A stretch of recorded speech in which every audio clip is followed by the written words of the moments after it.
네, 안녕하세요. 좋은 아침입니다. 고난중한 첫 번째 주일, 첫 번째 날 새벽 기도 하나 올려드리겠습니다. 기도드립니다. 하나님 아버지 감사합니다. 우리를 위해서 모든 죄를 지시고 십자가에 죽으신 예수님을 묵상하며 저희들이 한 주간을 보내고자 합니다. 주님께 대한 감사로 가득 차고 넘치게 하시고 저희들의 완악함을 돌아보며 깊이 회개하는 복된 시간 되게 하여 주시옵소서. 예수님의 이름으로 기도합니다. 아멘. 찬송가 149장 찬송입니다. 주 달려 죽은 십자가 149장 찬양드리겠습니다.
말씀 신약성경 누가복음 23장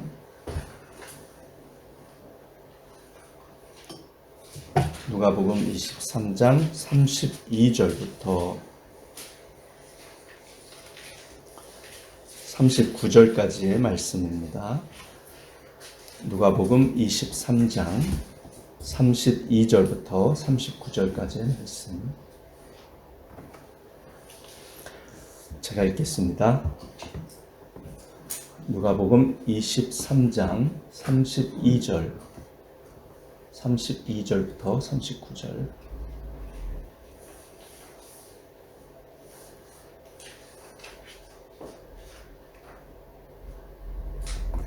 다른 죄수 두 사람도 예수와 함께 처형장으로 끌려갔다. 그들은 해골이라 하는 곳에 이르러서 거기서 예수를 십자가에 달고 그 죄수들도 그렇게 하였는데 한 사람은 그의 오른쪽에 한 사람은 그의 왼쪽에 달았다. 그때에 예수께서 말씀하셨다. 아버지, 저 사람들을 용서하여 주십시오. 저 사람들은 자기네가 무슨 일을 하는지를 알지 못합니다. 그들은 제비를 뽑아서 예수의 옷을 나누어 가졌다. 백성은 서서 바라보고 있었고 지도자들은 비웃으며 말하였다.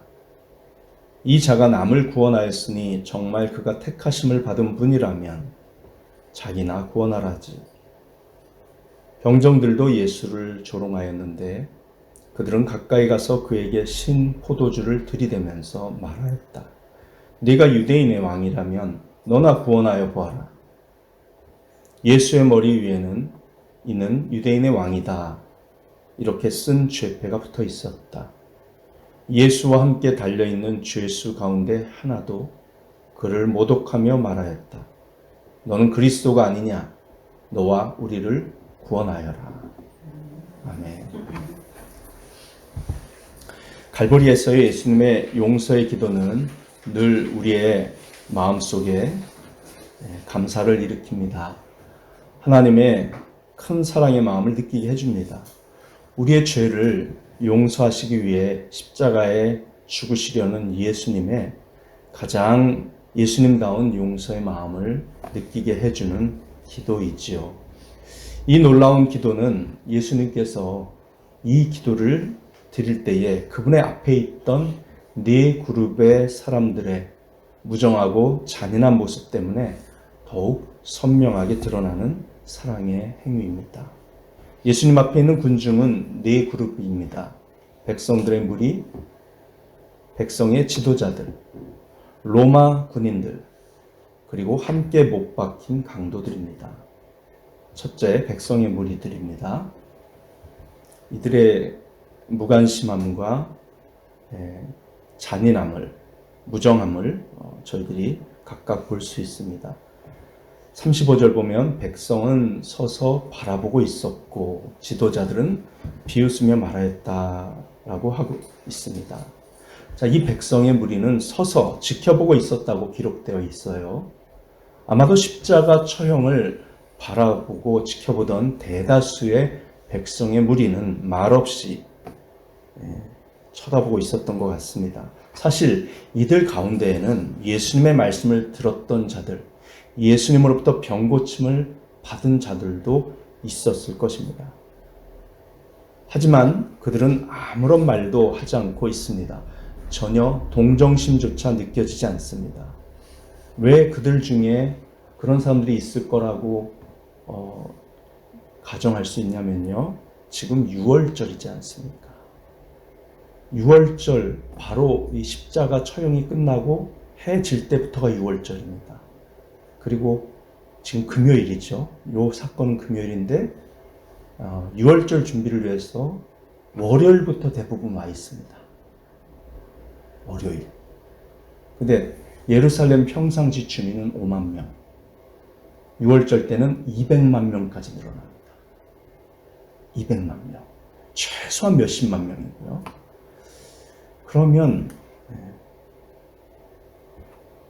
금요일 이른 아침 예수님에 대한 공개 재판이 빌라도에 의해서 실행되고 끝난 후에 예수님이 갈보리 언덕으로 향하기 전에 있었던 사건을 한번 생각해 보십시오.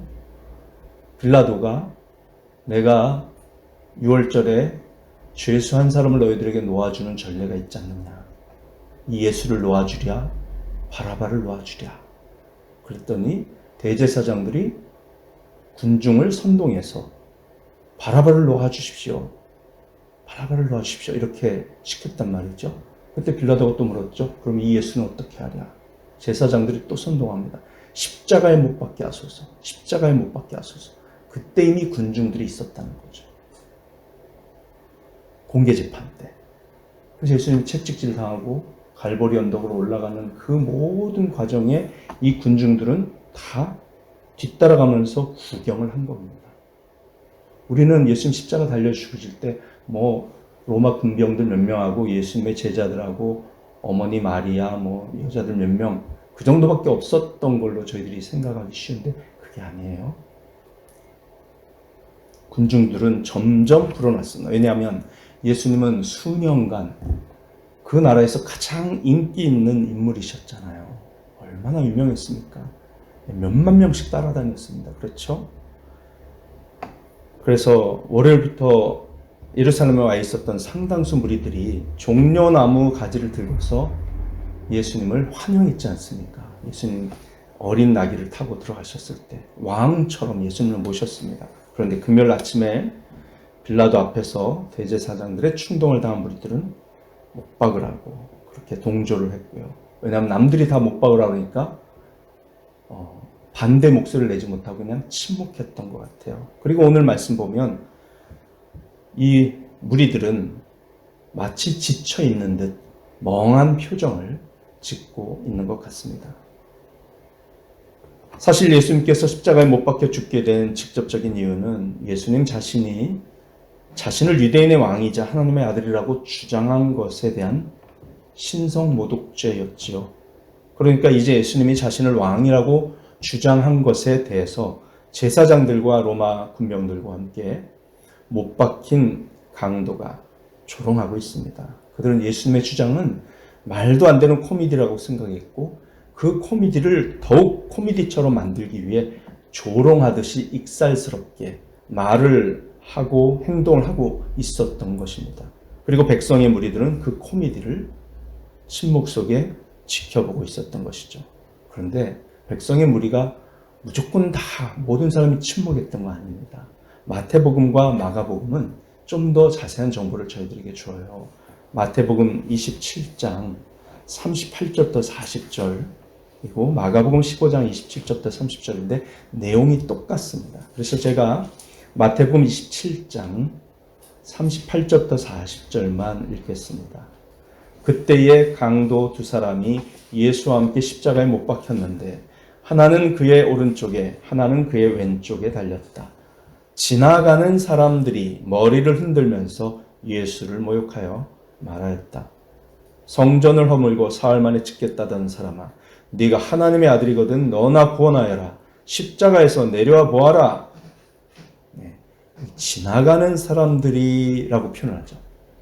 이건 뭐냐면 사람들한테 등 떠밀려서 막 움직이는 사람도 있었을 것이고 또 이 군중들은 새 무리로 볼 수 있습니다. 그냥 좋은 구경 났으니까요. 십자가에 달린 거 보고 그냥 속 시원하게 욕이나 하고 돌아갈 사람들 한 무리. 그 다음에 어떻게 되나 지켜보다가 중간에 자기 바쁘니까 내려가는 사람들 한 무리. 끝까지 그 자리를 지키는 사람들 한 무리. 대충 이렇게 세 무리로 나눌 수 있지 않을까 싶습니다. 그 6시간 동안요. 네. 그래서 여기 지금 지나가는 사람들은요, 얼마나 인파가 많은지, 사람들이 그렇게 북적북적한데 지나가면서 굳이 예수님 앞에다 대고 머리를 막 흔들면서 모욕을 한 것이죠. 자, 어떤 사람들은요, 이렇게 예수님을 모욕했는데요. 어떤 사람은 지켜보다 중간에 돌아가고 끝까지 남은 사람도 있고 중요한 것은 엄청 많은 인파가 몰려 있었다는 것입니다. 엄청 많은 인파, 최소한 수만 명이었다고 저는 가정을 하고 싶습니다. 최소한 수만 명. 자, 군중의 두 번째 그룹은 백성의 지도자들입니다. 백성의 지도자들은 그가 메시아라고 주장하는 것을 조롱합니다. 이 자가 남을 구원하였으니 정말 그가 택하심을 받은 분, 이거는 딱 고유명사죠. 택하심을 받은 분, 이거는 메시아, 하나님의 아들을 가리키는 표현입니다. 자기 주장대로 정말 그가 택하심을 받은 분이라면 자기나 구원하라지, 이렇게 조롱하고 있습니다. 그들은 예수님이 택하신 자라고 주장하신다는 이유로 조롱합니다. 예수님을 비웃고 있는데 이거 엄청나게 강한 표현이에요. 그리스어로 이 코를 뜻하는 단어가 무크테르이거든요. 무크테르. 근데 이 조롱하다라는 단어는 에크가 붙어서 무크테리조, 동사형으로 조가 붙어서 에크 무크테리조라는 단어입니다. 무슨 말이냐면 코를 찡그리면서 비웃는다는 뜻이에요. 익살스럽게 코를 막 이러면서. 그러니까 격렬한 조롱과 경멸을 담아 모독하고 있었다는 걸 볼 수 있습니다. 그런데 여기서 주목할 것은요, 이 백성의 지도자들은 결코 예수님께 말을 걸지 않는다는 사실입니다. 백성의 지도자들은 예수님께 단 한 번도 말을 걸지 않았어요. 오히려 이 말을 할 때에 그들은 군중에게 말하는 것입니다. 조금 전에 군중들을 선동해서 십자가에 못 박게 하소서라고 시킨 사람들이 바로 이 사람들이죠. 그리고 군중들한테 또 얘기하는 거예요. 그들의 의도는 군중을 선동하는 것입니다. 다른 사람들을 구원했으니 이제 자기 자신을 구원해 보시지 라며 순전히 비아냥거립니다. 이 자가 남을 구원하였으니 라고 그 지도자들이 말한 것은 사실 예수님께서 정치적 군사적으로 로마 제국의 압제로부터 유대인들을 한 사람도 구해내지 못했다는 것을 반어법으로 조롱한 내용입니다. 예수님께서 다른 사람들의 병을 고쳤다거나 죄를 용서해 주었다는 것을 그 지도자들이 인정한 말이 결코 아닙니다. 그 지도자들은 예수님이 자신을 왕이라고 주장하고 있으니 자기 자신을 십자가에서 구원하여서 정말로 유대인 왕으로서의 자격, 즉 유대인을 로마의 압제로부터 정치적, 군사적으로 구원해낼 자격이 있다는 것을 증명해 보라는 비아냥을 한 것입니다. 어디 네가 왕이니까 우리를 정치적, 군사적으로 구원해낸 적이 있다는 말이지? 십자가에서 내려와 봐. 진짜로 구원해봐. 이렇게 구원해 보시지 하면서 백성들을 선동하며 조롱한 것이에요. 그 지도자들은 예수님이 가짜 왕이라고 선동하고 있고 예수님을 자기들이 십자가에 못 박아서 죽게 한다는 사실에 대해 매우 자랑스러워하고 있습니다. 그러면서 그들은 아주 의기양양하게 빌라도 앞에서 다음과 같이 떠들어대기도 했었죠. 마태복음 27장 24, 25절입니다. 빌라도는 자기로서는 어찌할 도리가 없다는 것과 또 밀란이 일어나려는 것을 보고 물을 가져다가 무리 앞에서 손을 씻고 말하였다. 나는 이 사람의 피에 대하여 책임이 없으니 여러분이 알아서 하시오. 그러자 온 백성이, 여기 지도자들도 포함되어 있죠, 대답하였다. 그 사람의 피를 우리와 우리 자손에게 돌리시오. 자기들은 벌 받을 일이 없다는 거예요. 자기들이 지금 이 가짜 왕을 십자가에 죽게 하는데, 이 자랑스러운 일을 하는데 뭐 하나님한테 우리가 피를 돌려받고 심판받을 일이 있겠는가 그러면서 의기양양하게 말을 받은 것이죠. 사실 이들은 이런 말을 하면서도 자신이 무슨 말을 하는지 전혀 모르고 있습니다. 세 번째 그룹은 사형을 집행하는 로마 군인들입니다. 로마 군인들에 의한 조롱은 십자가에 못 박히시기 전부터 시작되었습니다. 로마 군인들은 예수님께 겉옷을 입히고 손에 갈대를 쥐어주며 머리에 가시관을 씌웠었죠. 예수님이 자칭 왕이라고 주장한다는 것을 패러디하면서 조롱한 것입니다. 그리고 이 로마 군인들은 십자가에 못 박히는 사람이 3명이라는 것에 착안하여 십자가를 세울 때의 그 십자가 배치를 통해서도 다시 한번 예수님을 모욕하고 조롱했습니다. 예수님은 두 강도와 함께 십자가에 못 박히셨는데 로마 군인들, 즉 사형 집행관들은 예수님을 가운데 십자가, 오른쪽에 다른 강도, 왼쪽에 다른 강도 이렇게 배치를 했어요. 그것은 마치 왕의 양쪽 곁에 가장 중요한 두 신하가 서 있는 모습을 그려내면서 조롱하듯 흉내내기 위함이었습니다. 무자비한 병사들은 십자가에 못 박힌 예수님께 다음과 같이 조롱하였습니다. 오늘 말씀 36, 37절이죠. 병정들도 예수를 조롱하였는데 그들은 가까이 가서 그에게 신 포도주를 들이대면서 말하였다. 네가 유대인의 왕이라면 너나 구원하여 보아라. 여기서 조롱했다는 말은 얼굴을 바라보면서 비아냥대고 더욱 고통을 가하는 행동을 말합니다. 고통 속에 매달려 계신 그분의 얼굴을 향해 더 큰 고통을 가하는 행위이지요. 로마 군인들은 마치 예수님이 왕인 양 조롱하듯 예를 갖추고 섬기는 척하면서 그분께 신포도주를 건넸습니다.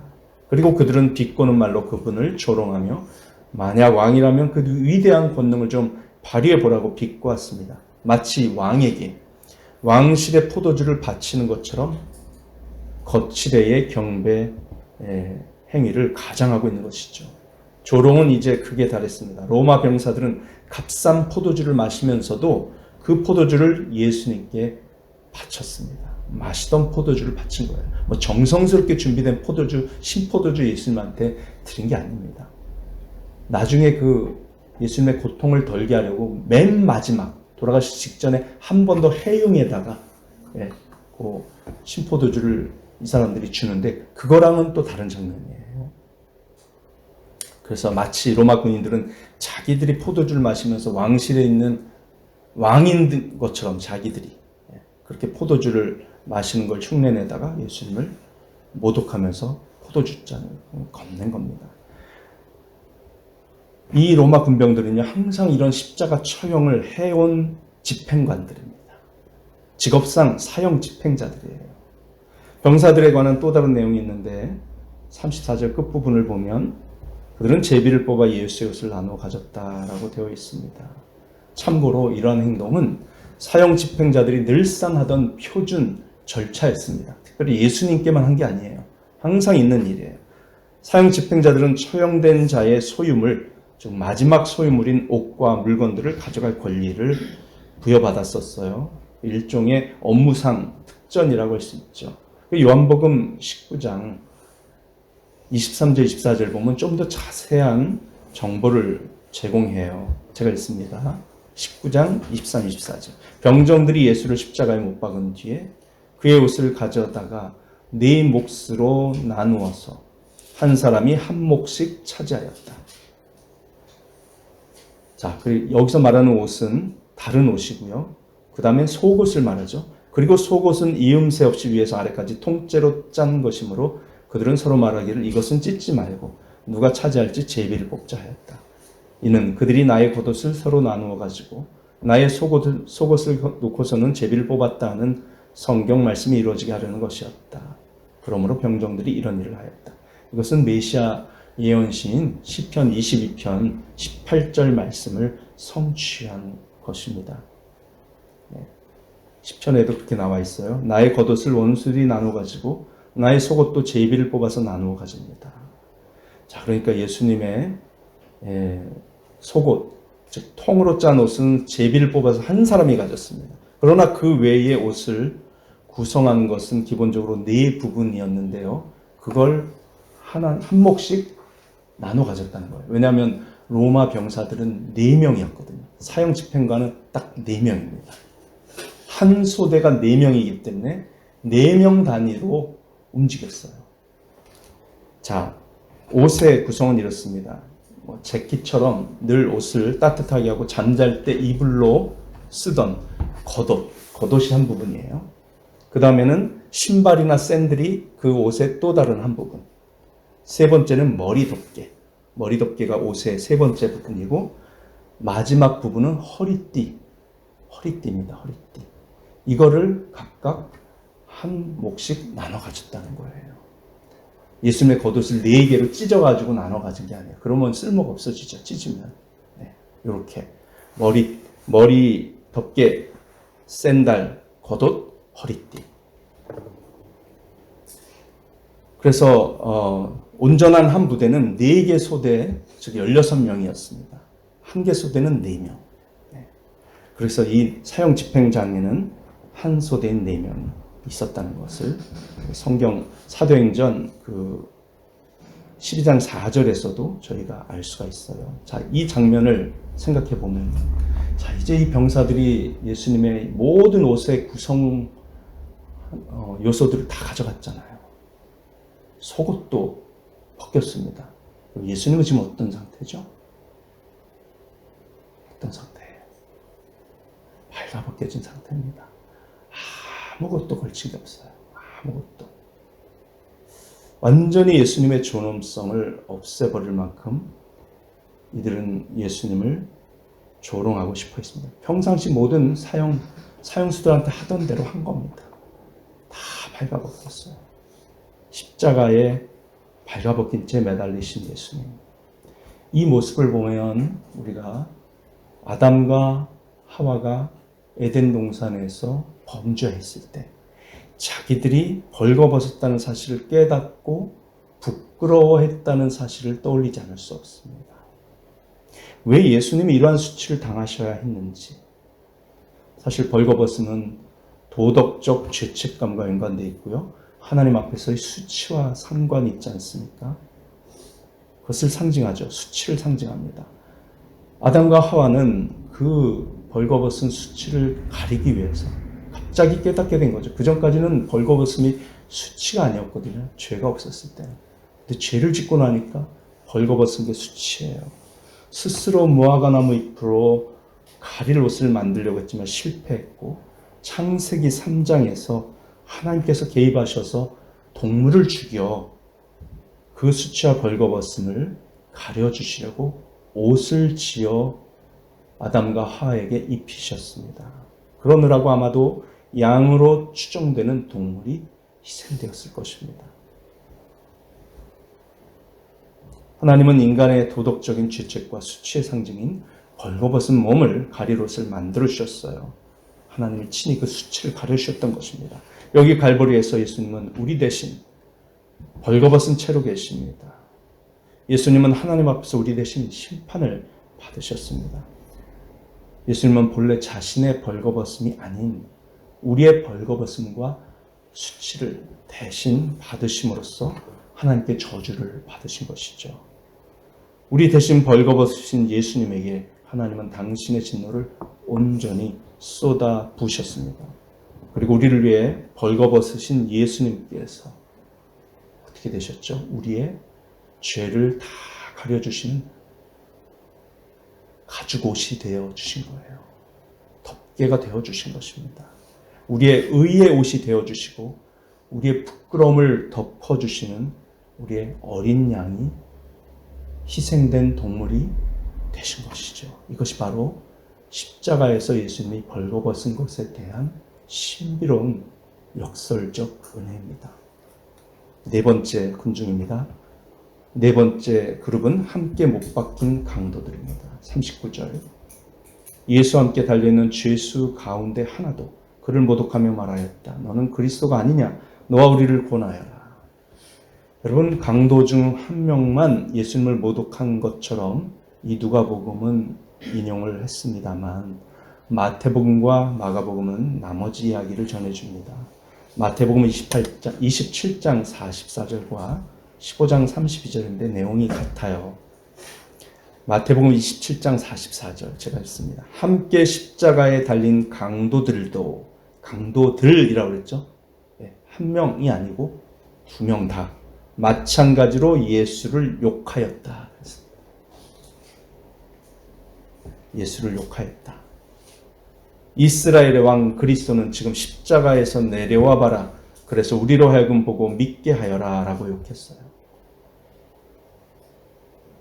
둘 다 예수님을 욕하는 것에 가담했습니다만 누가복음은 두 사람 중 한 명이 한 말만 기록을 했습니다. 왜 그랬을까요? 둘 다 욕했지만 그 둘 중에 한 명은 나중에 회개하고 즉시 다른 사람을 또 비난하면서 예수님 앞에 자기를 기억해달라고 그렇게 입장을 바꿨지 않습니까? 그래서 누가는 한 사람만 욕을 한 것처럼 그렇게 말을 전했지만 사실은 둘 다 욕을 한 것이죠.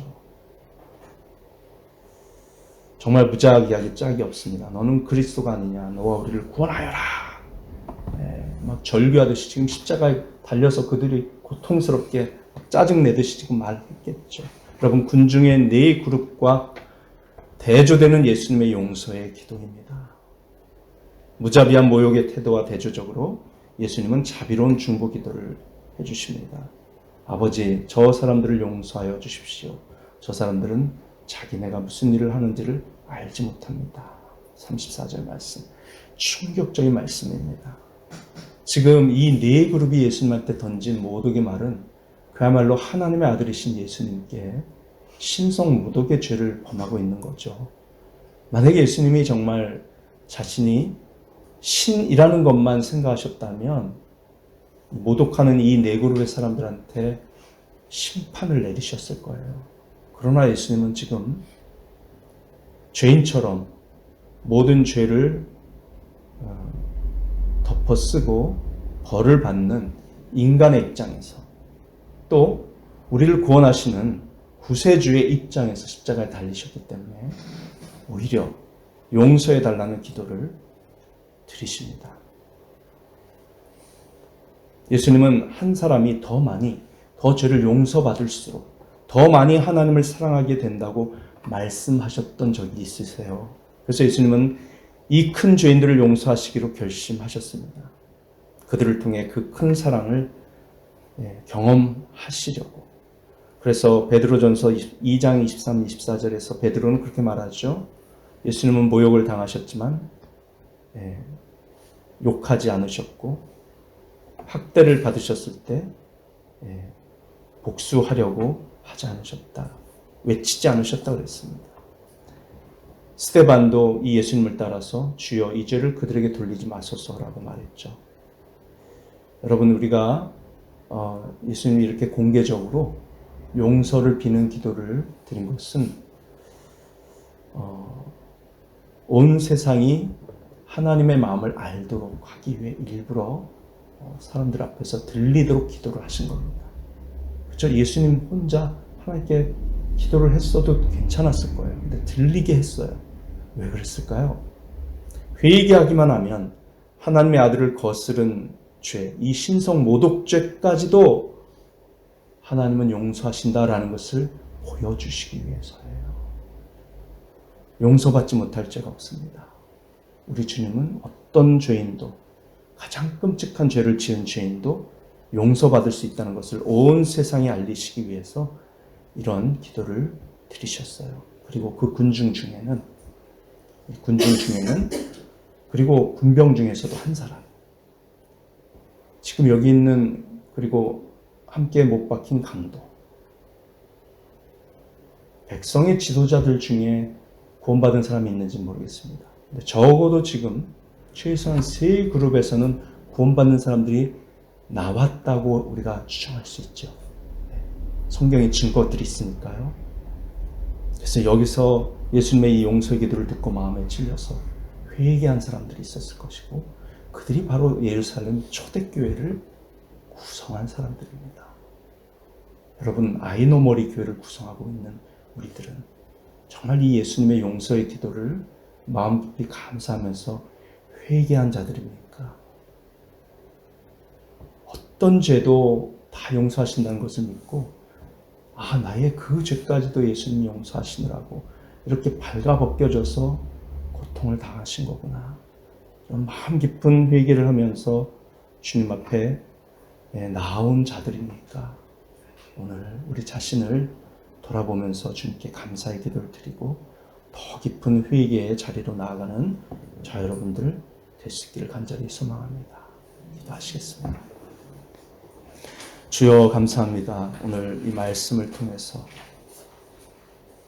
우리의 수치를 가려주신 예수님의 그 놀라운 은혜와 사랑, 발가벗겨지기까지 우리의 수치를 담당하기 위해서 십자가에 달리신 예수님의 그 마음과 그 그 현실을 우리가 생각하며 우리가 정말 죄를 미워하는 자 되길 원하고 우리가 정말 예수님 앞에 마음 깊은 감사의 자세로 일평생 참된 신앙생활을 교회 안에서 할 수 있기를 다짐하며 소망합니다.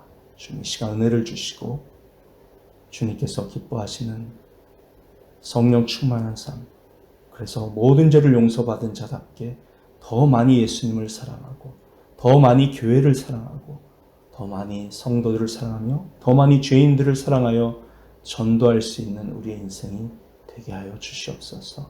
예수님의 이름으로 기도합니다. 아멘. 네, 사랑하는 축복합니다. 오늘도 복된 하루 되십시오. 기도하는 시간 갖겠습니다.